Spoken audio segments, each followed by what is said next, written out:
नमाज सबसे अहम फर्ज़ नमाज की अदायगी। अल्लाह रब्बुल इज्जत ने कुरान मजीद में 80 से ज़ायद मुकामात पर इरशाद फरमाया, अकीमुस सलाता, यानी नमाज कायम करो, क्योंकि मेरा अल्लाह, मेरा मालिक, मेरा खालिक रहमान है, रहीम है, अजीज है और मेहरबान है। या हाज़िर महफिल, अल्लाह ताला ने अपने बंदों को बार बार एक ही बात कही कि बंदे कहीं इस फरीज़े से गाफिल ना हो जाना, क्योंकि नमाज और मुसलमान लाज़िम व मज़लूम है। नमाज के बगैर नहीं तो ईमान का तस्दीक है और नहीं इस्लाम का।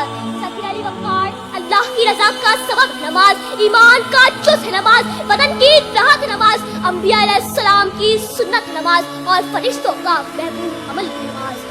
फर्ज ये कि नमाज मोमिन की मेराज है, दीन का सुकून है और चेहरे का नूर है। बेशक नमाज ही कब्र में चिराग है, उनके नकीर के सवालात का जवाब है, तो फिर तुम नमाज कायम करो।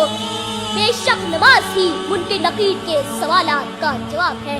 सजदा इश्क हो तो इबादत का मजा आता है, खाली सजदों में तो दुनिया ही बसा करती है।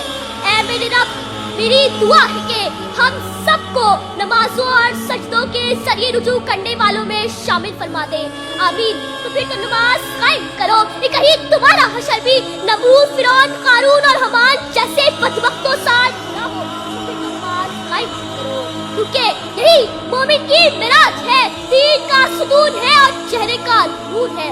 बस अपने किरदार का तू गाजी बन जा, जीत ना पाए कोई तुझसे, ऐसी तू फांसी बन जा। तोड़ने वाले खुद बनाएंगे मसले अपनी, शर्त ये है कि पहले नमाजी बन जा। वाह वाह वाह वाह वाह वाह वाह।